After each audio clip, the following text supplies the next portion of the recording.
suas palavras, parça, porque eu sou malandrão.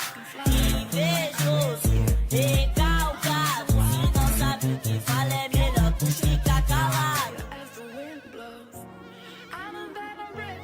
Fala, galera, beleza? Aqui quem tá falando é o Douglas. E mano, antes do vídeo começar, eu ia fui hackeado no Clash of Clans. Eu ia trazer até Clash of Clans informar sobre eu fui hackeado. Então não vai dar. Então peço desculpa aí pra vocês aí que gostam de Clash of Clans. Então já deixa o like. Então bora pro vídeo e fiquem com ele.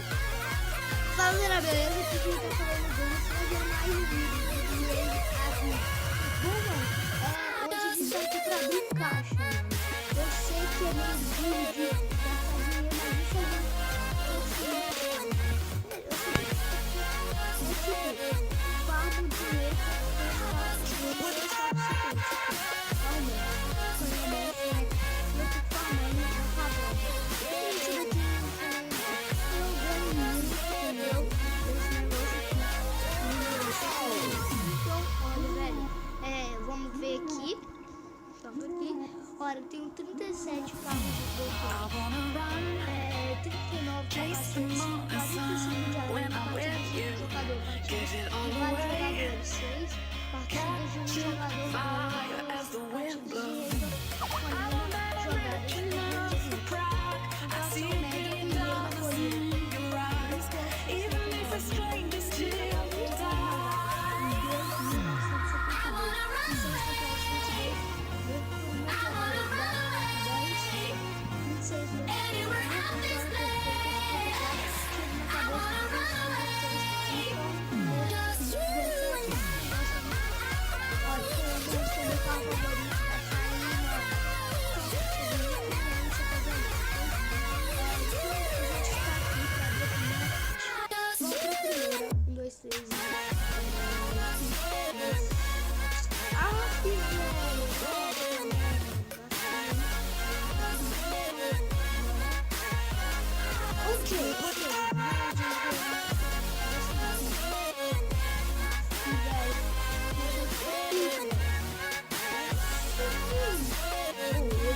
o Show Racer, mano, dá pra farmar muito, mesmo que ele seja pequeno, demais, ok?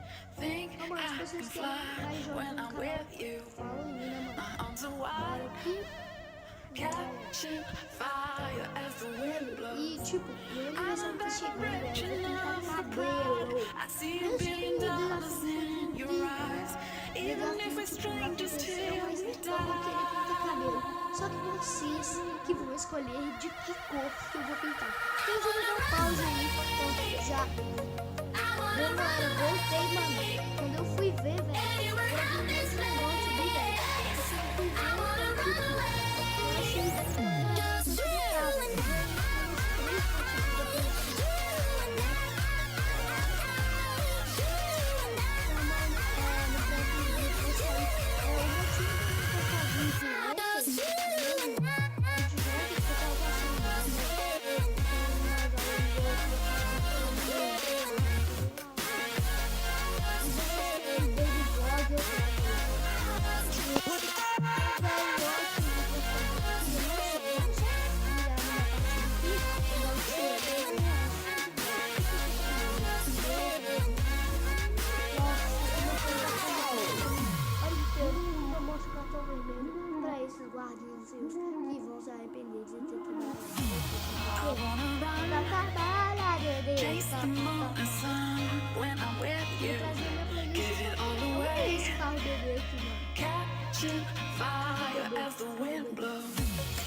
você gostou do like aqui, ó.